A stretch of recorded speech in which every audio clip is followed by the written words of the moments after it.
అబ్బ నిప్పులాంటి చూపు కాటు చెప్పుకుంటే సిగ్గు చేటు అబ్బ నిప్పులాంటి చూపు కాటు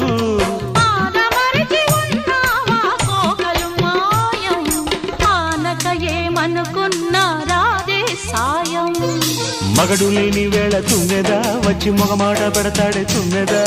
మాట వరస కంటూ తుమ్మెదా పచ్చి మోట సరస మాడే తుమ్మెదా అంత ఎదురుగానే తుమ్మెదా రెచ్చి హత్తుకోపోయాడే తుమ్మెదా తుమ్మెదా తుమ్మెదా ఎంత తుంటరోడే గోవిందుడు తుమ్మెదా తుమ్మెదా ఓ తుమ్మెదా ఎంత తుంట